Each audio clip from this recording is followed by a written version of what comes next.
Um,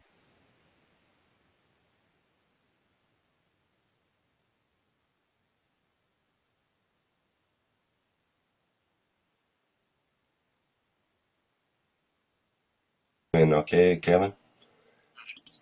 Okay, just 1 second.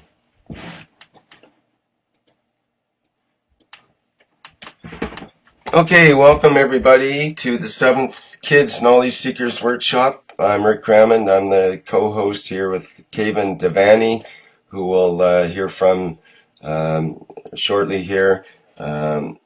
Basically, Mr. Kesh is on the road and we're going to connect with him in this workshop. He's allowed some time for it in spite of fishing, shopping for fish and so on in his life. So let's go on to talk to Kevin and see what he has to say. He's going to do a short introduction and then we'll hear from Mr. Kesh. Kevin, are you there? Yeah, I'll switch it off. Yeah, hi. Hello, Mr. Kesh.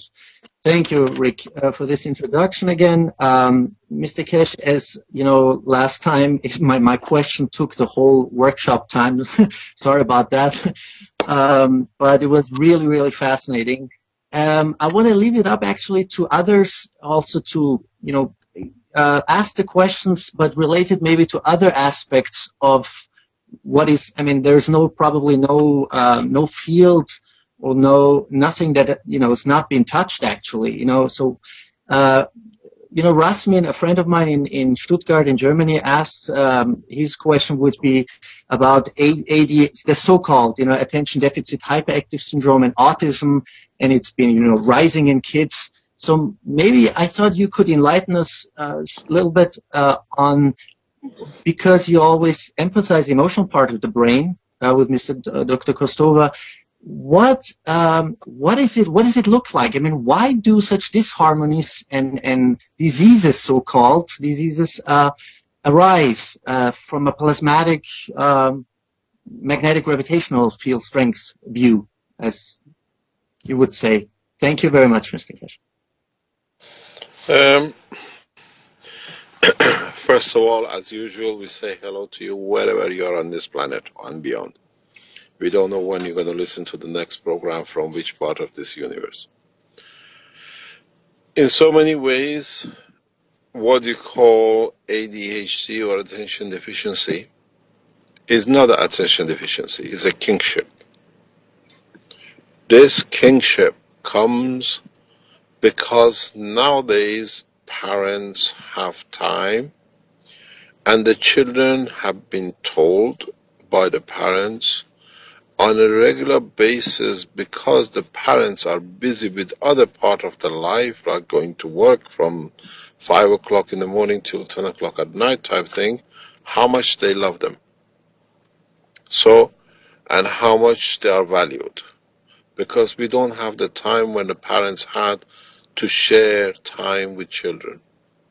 So, in a way, it's like adults saying to another adult, you're the boss. So now boss takes a position, dictates a position, and then this dictation position allows the child to take over the whole structure of the family in a different form. But we don't look at the child because the child is small in size or whatever. The child, in his mind, in his brain, considers himself as the boss. But this is his perception, not the perception of the family or friends. And when you are a boss, you give orders, and orders has to be carried out. And when the orders are not carried out, you make sure you are heard that your orders are carried out, or you get part of it carried out. So the child takes the seat of kingship. He becomes kings in the house. Usually, you find with a second or a third child more ADHD than the first child. Because the first child takes everything, has taken everything, he has been the focus, he knows he's on top of the hierarchy. Then what happens is that parents misread this kingship with a disease. And as the doctors don't understand this kingship, they start using all sorts of chemicals, and up to now, nobody has found a solution for attention deficiency and then hyperactivity. They call it ADHD. So, when you are a king and you're not noticed, you have to make moves to be noticed.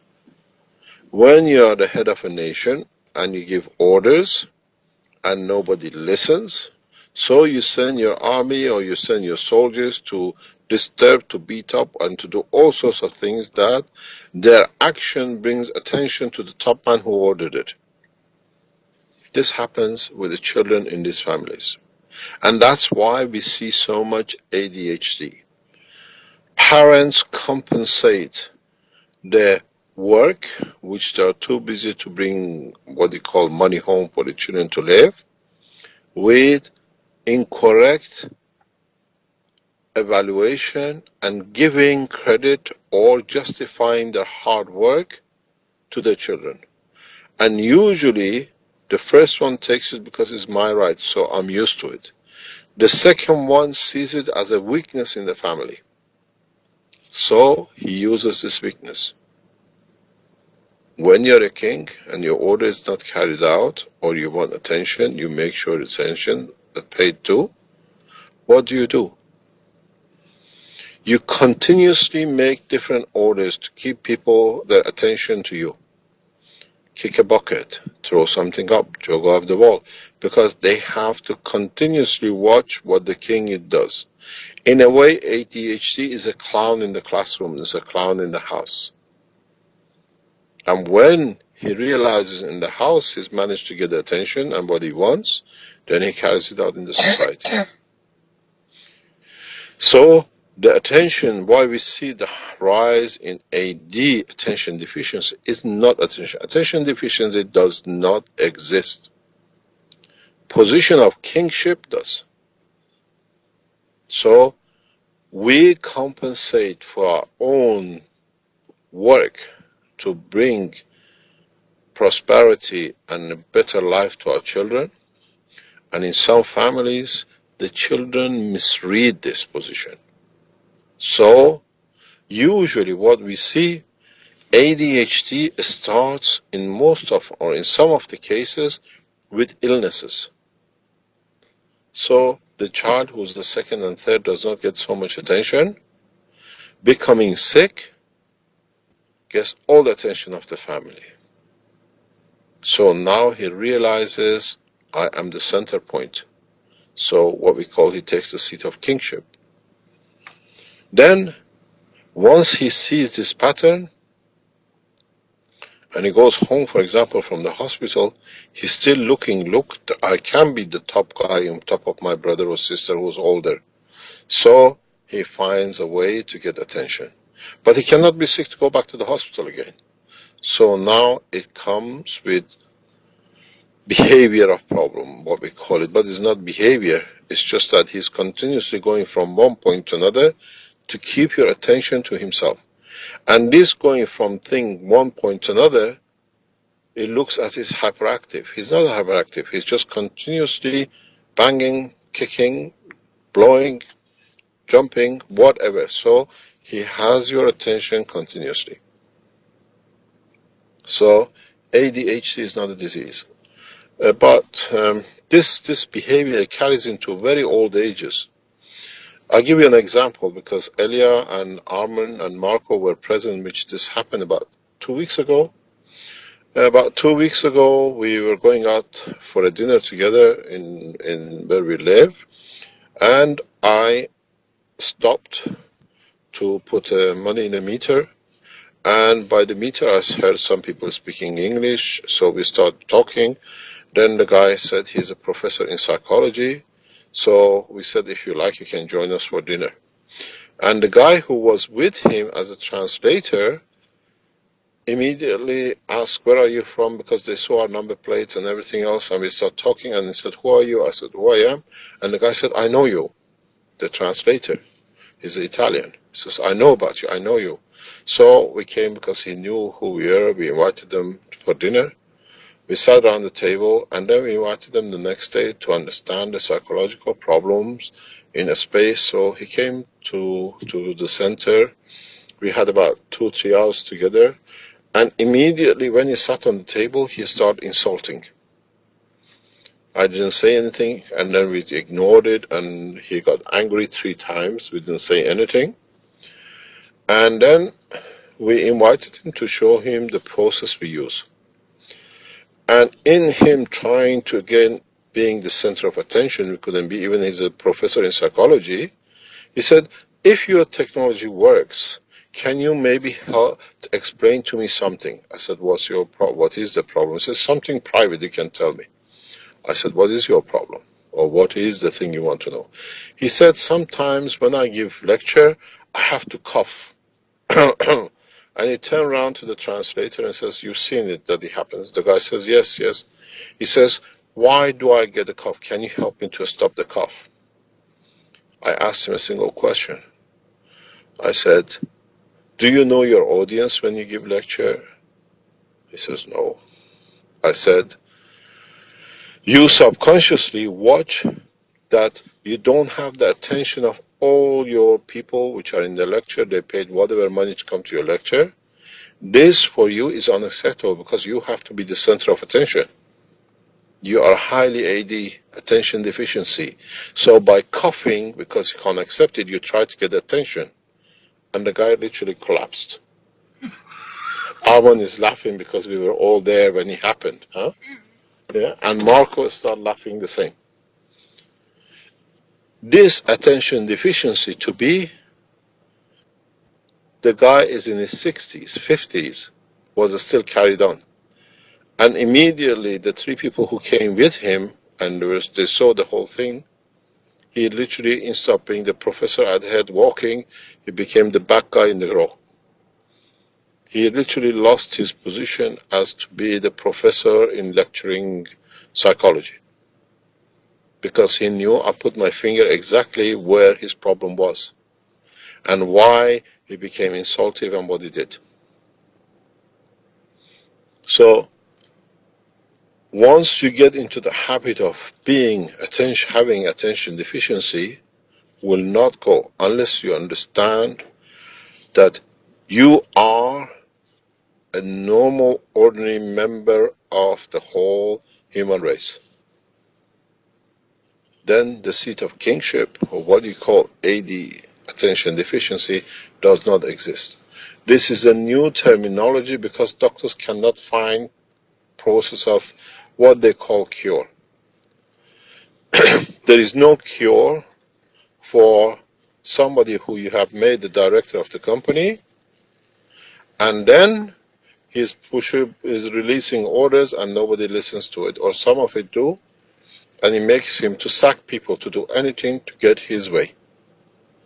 So from the parents who are involved in this process, the parents who have children with what they call ADHD, reevaluate and confirm to your child you are loved the same as your older brothers or in the family equal to other members.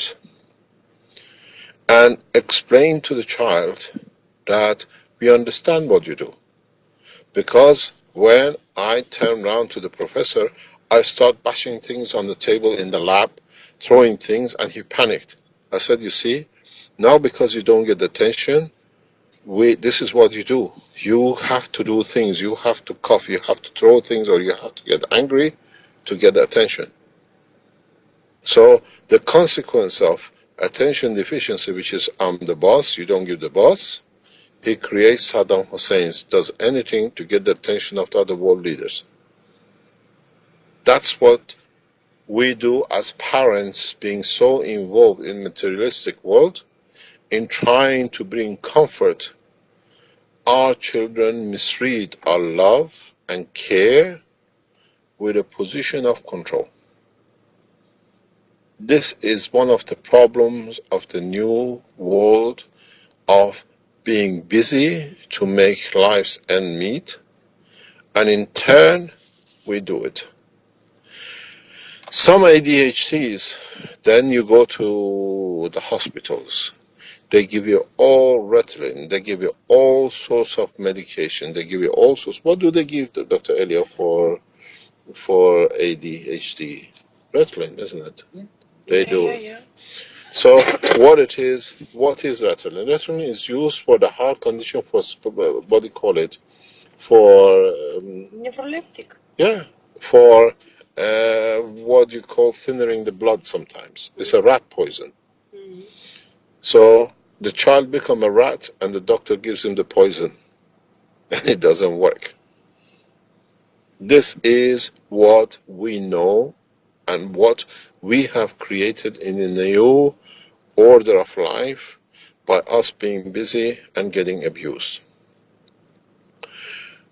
We have seen condition of what you call ADHD or attention deficiency being in line with what is known as mother munging, which means the mother, because she cannot see her position in the house, makes one of the children to be sick, and the child uses this sickness to control the house, and mother fans or encourages this behavior of kingship for him to be sick, that for her to have a seat as being needed in the family. So now you created two diseases, two illnesses at the same time.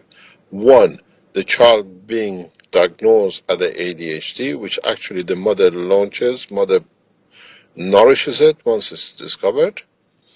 For the mother to confirm her own existence as position needed in the house.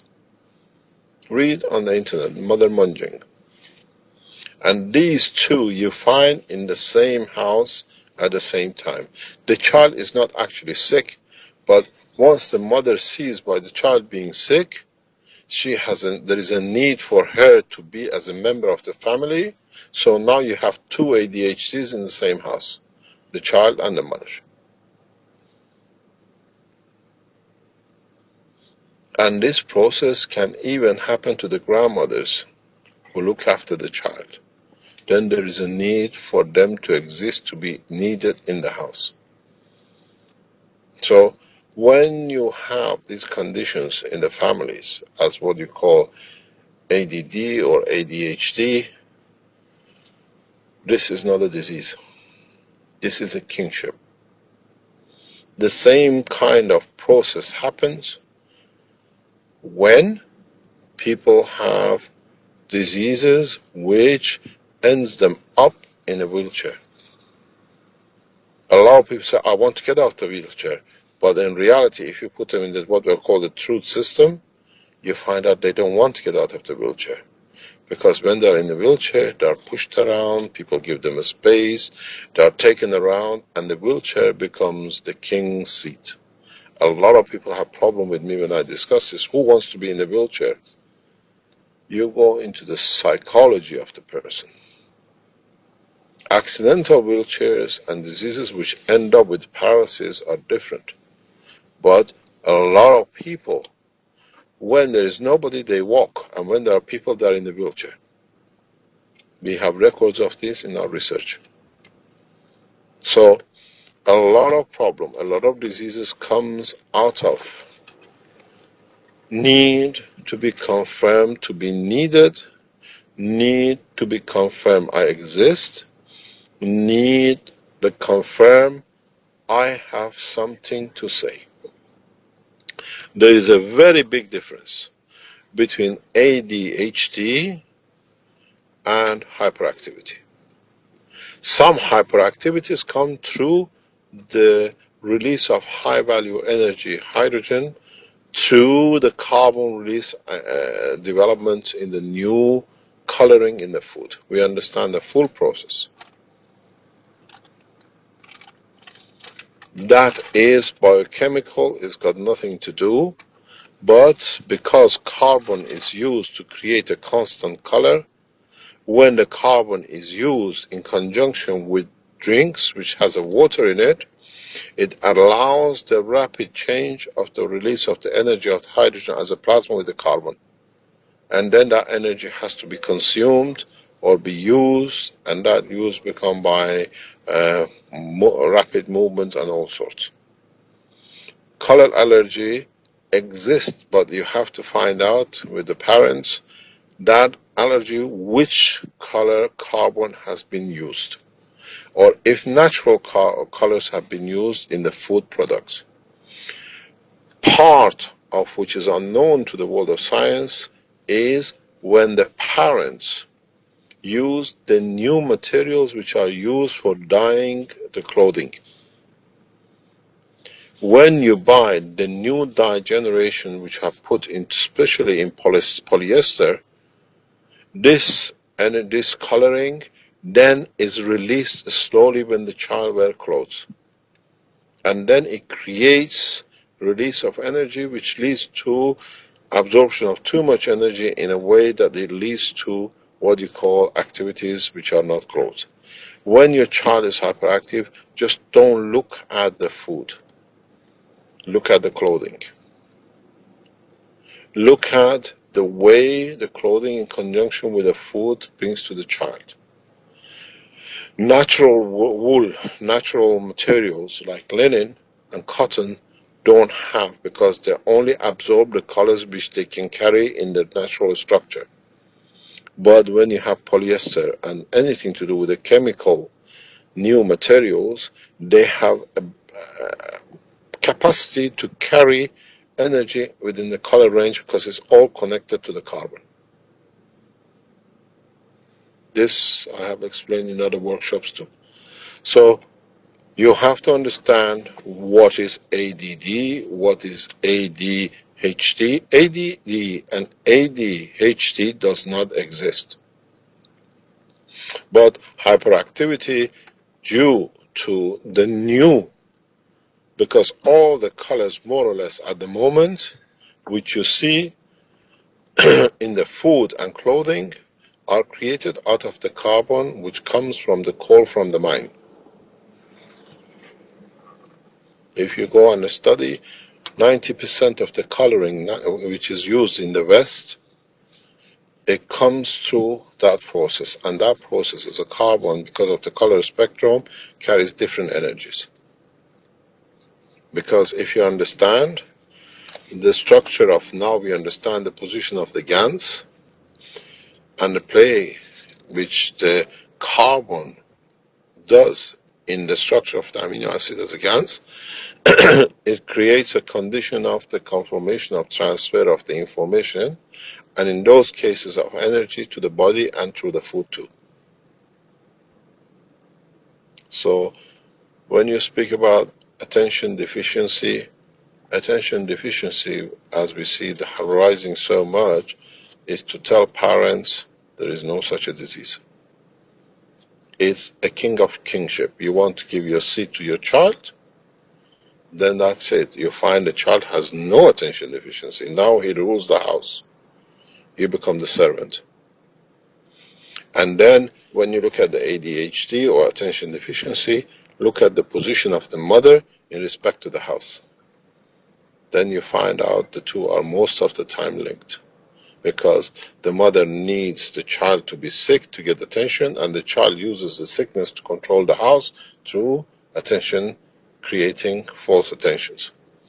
So now the mother becomes responsible to look at, and you see these mothers who have this kind of behaviors always are angry with the child, because now it's a competition between the mother and the child, who's the boss in the house.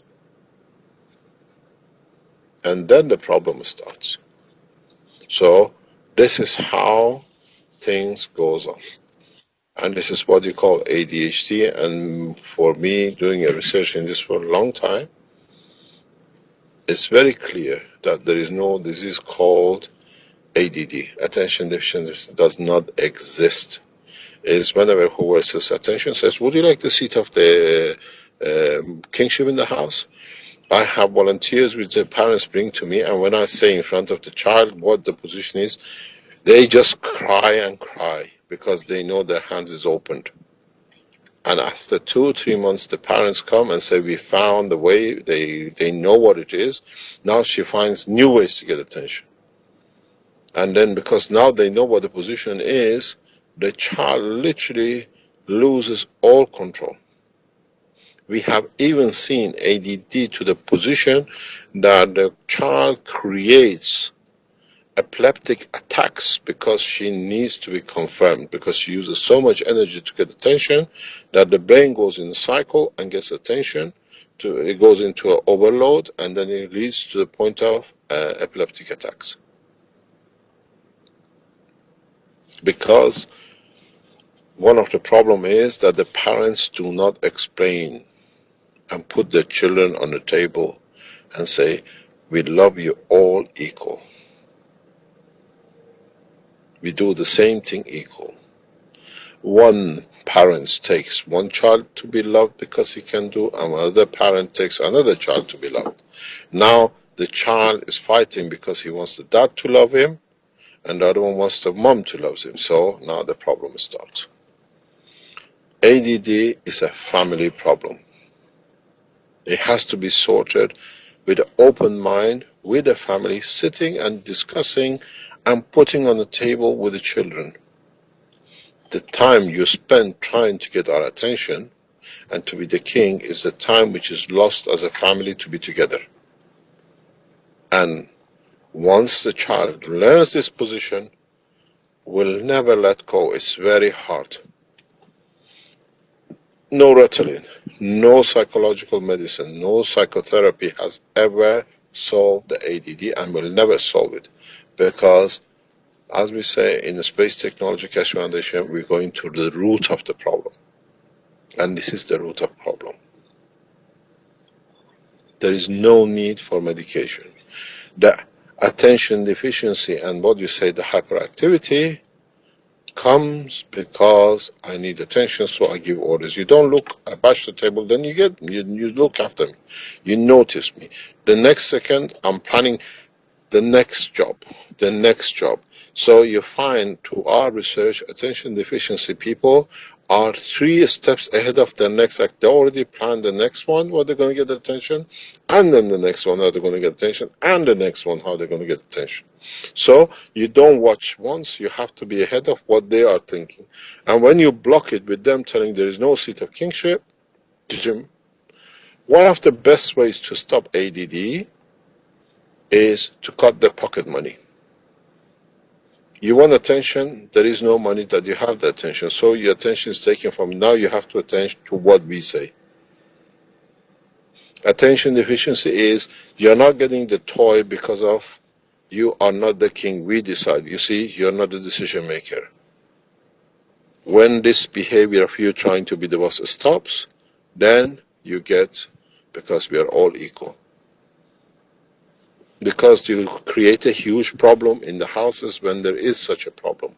Because now you spend all your energy on this child who wants to be the king, the other children get ignored, and then they start the process. Why is he getting it and we are not getting it? So conflict between the brothers and sisters will start.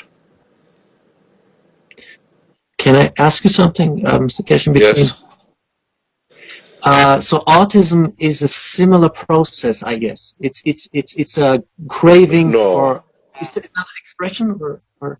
Autism is totally different. Autism is totally different. Autism a lot has to do with the development of the brain, and because the brain is not fully developed. Once you organize and make the process to allow certain part of the brain to grow to the normal size or position as they have to be, you find that autism doesn't exist. We have these cases, 4 or 5 at the moment. We've been running for years, and we've seen autism just disappears as you allow the growth of the brain. Because in the foundation, we have enough knowledge to be able to do this. At the moment, we have an autistic child of 14.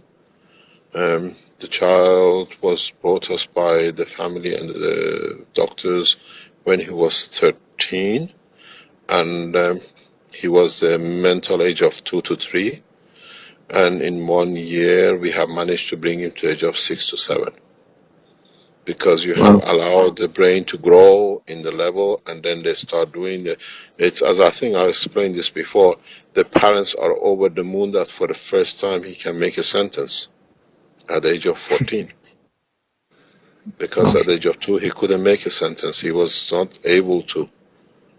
So, but then you have a psychosomatic and other problems with this process which we guide the families through, that the child has been, we estimate he'll be at the age of 10 to 14 when he is 16, and by age of 18, 19, 16, 18, he'll be the same age mentally and psychologically.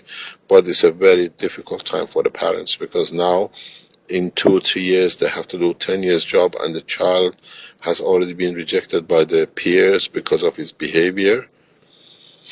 So you have to restructure life, and at the same time, this should not allow the child to become attention, because now he gets all the attention.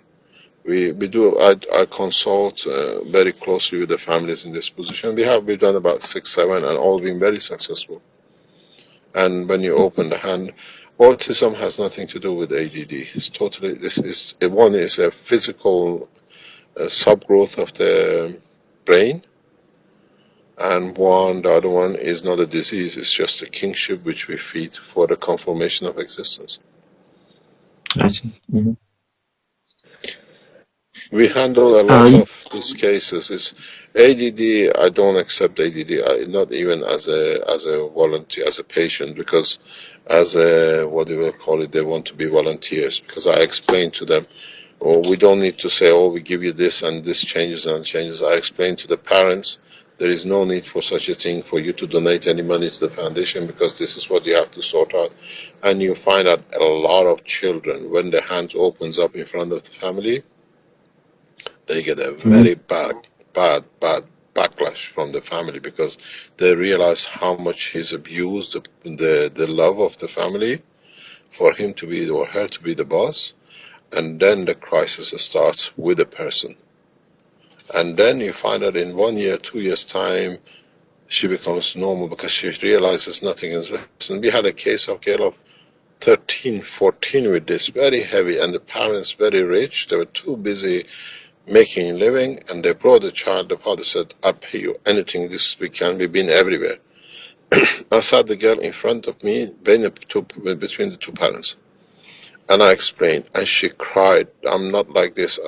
She said, but how do I get the attention? Because my sister gets everything I don't get. And then she started talking. And there was no ADHD. So you have to be careful. You work hard, but you don't understand in working hard, you feed the fire. This is what we say, if you have a dog in the house, because we had this experience, you bring a puppy home and you pay so much attention to it, and then you feed it first, and then you do everything to it first. And then we saw the dog became the boss of the house, became ADD dog. So he had to have everything.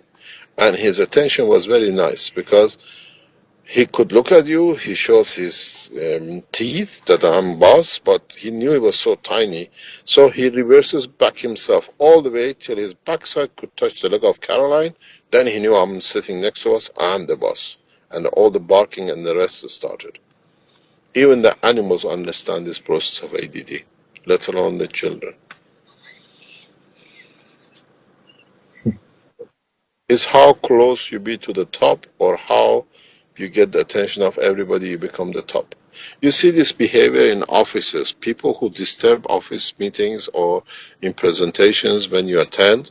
These are heavily ADD people. I see them in every presentation we do.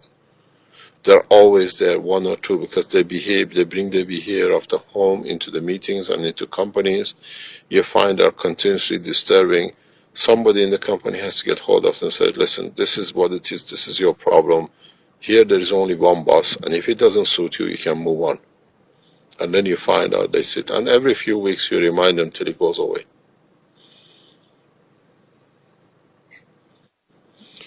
Any questions?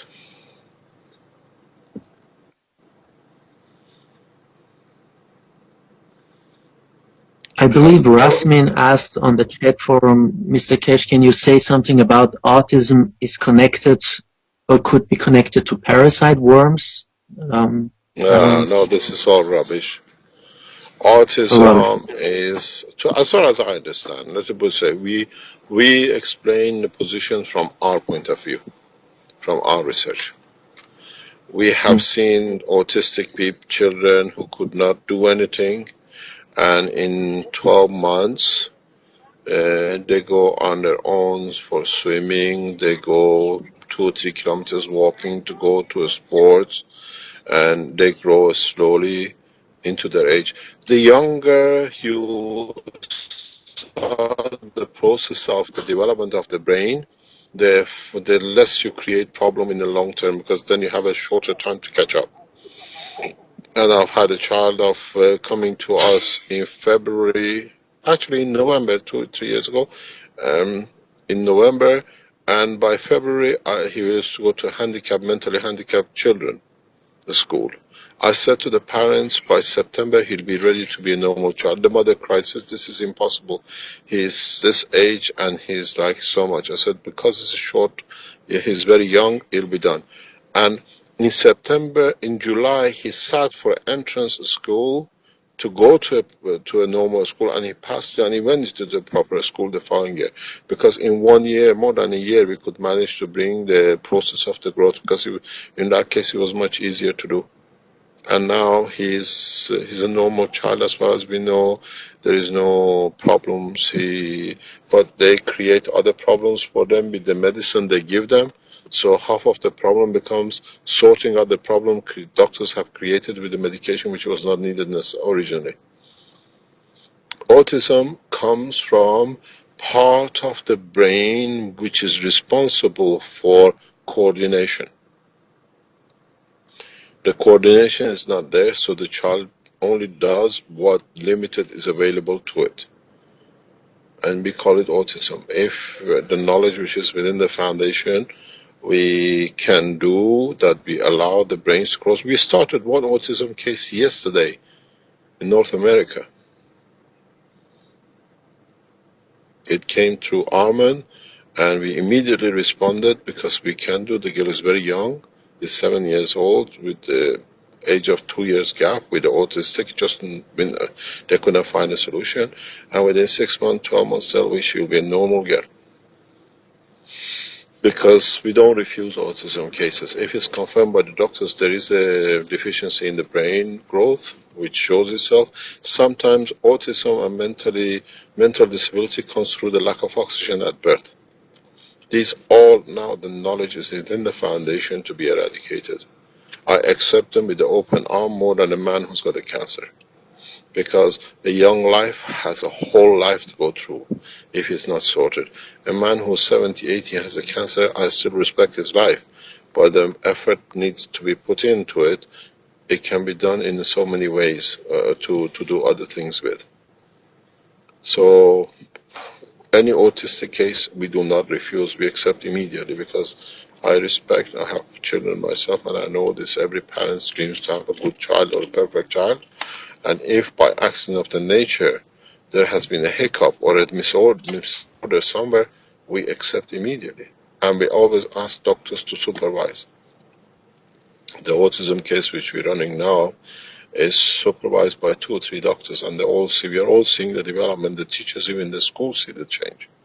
The child can write, which is 2 years now, can write sentences. He goes on the computer fully aware of how he can do things on the computer, which to them was impossible, and they've tried everything for past 10, 14 years when he was, he was diagnosed as autistic, as autistic when he was 3, 4 years old. So autism is a physicality non-growth of part of the brain, and the knowledge is within the Kesh Foundation. We can do very rapidly, and it takes time, because you cannot push it. It's not aspirin you to get rid of the headache. It needs time to different cells of the brain to grow ordinarily across. Any other question?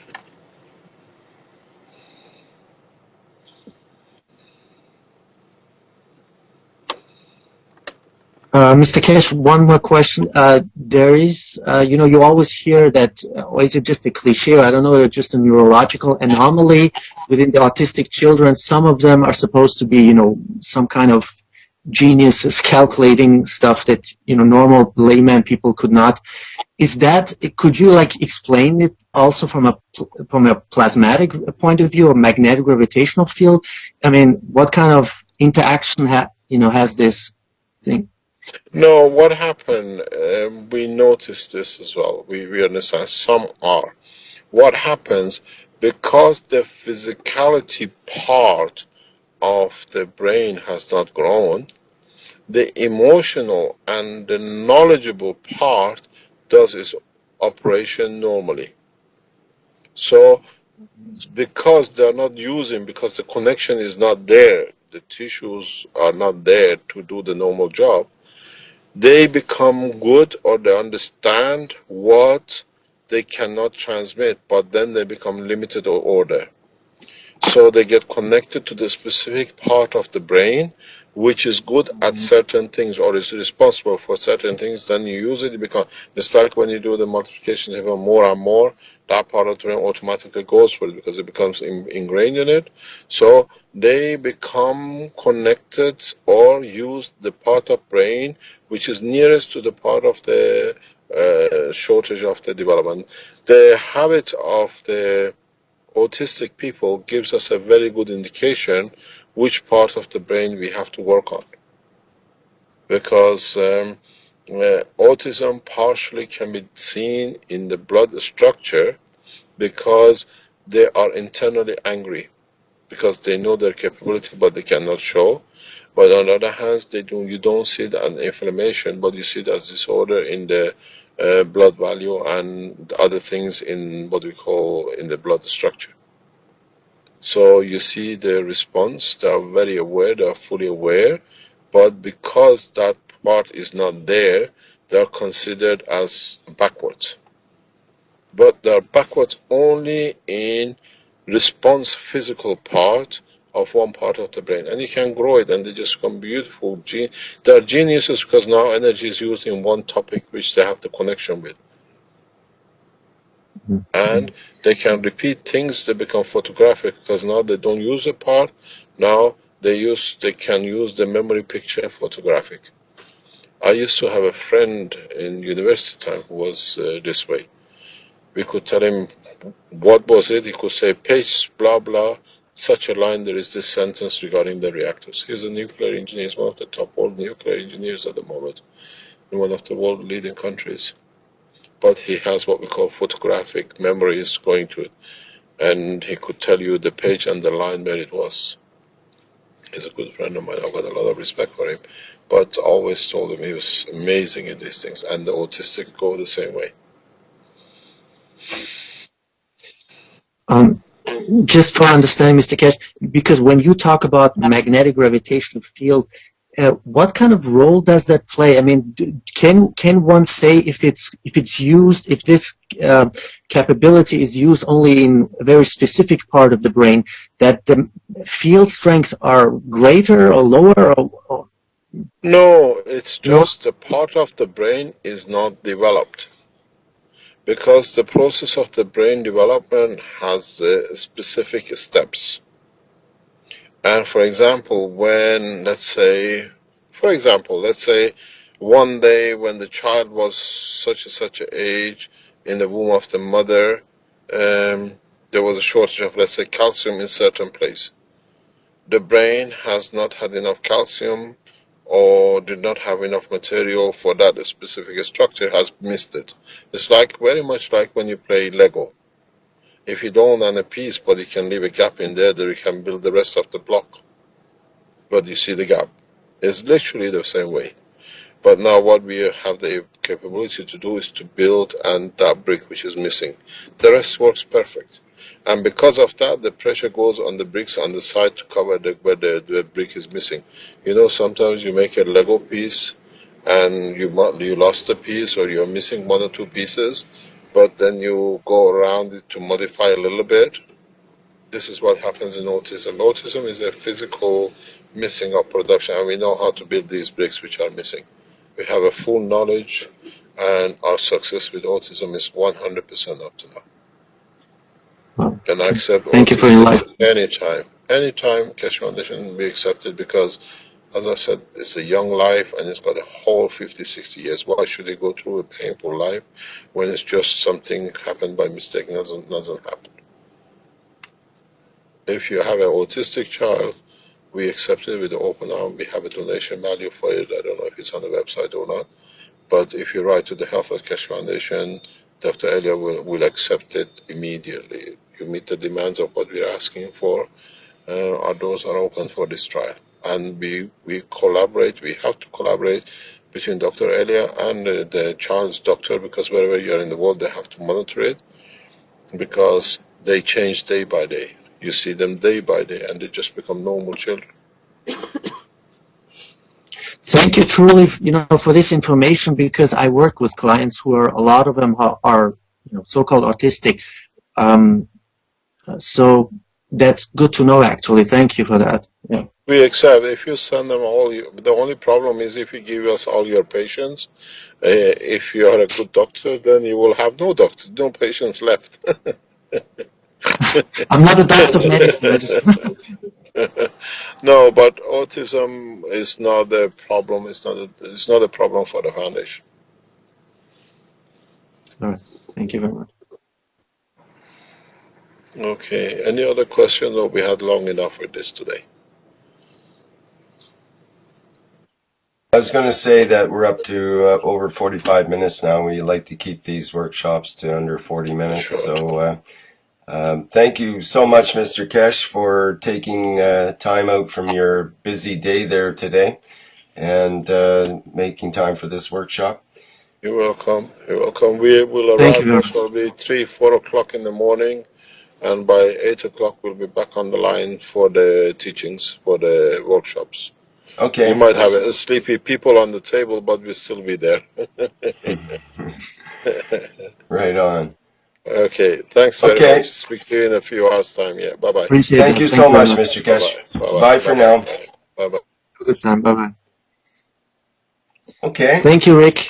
Thank you, Kevin. That was a good workshop, and some great information came out there for the listeners on live stream, and for others that would like to know about this. I've got the Keshe Foundation. You can see the healthkf@gmail.com address that people can write to get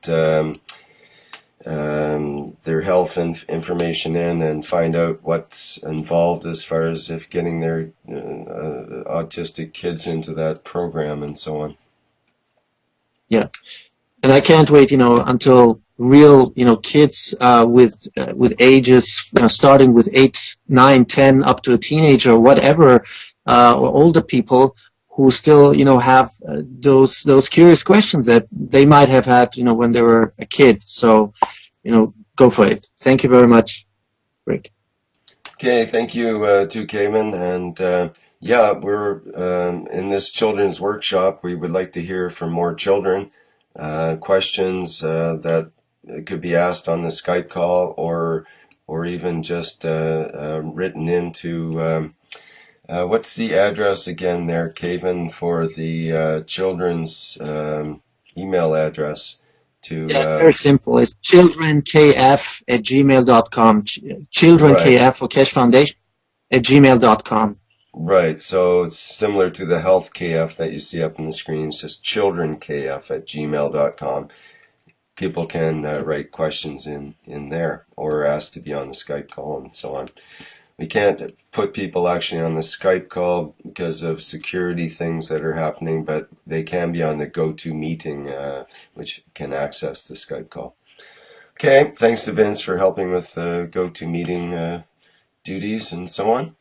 And we had some other guests as well. Thank you for coming by today, and maybe we can get you to ask some questions next time around. Okay, that's the end of the 7th Kids Knowledge Seekers Workshop.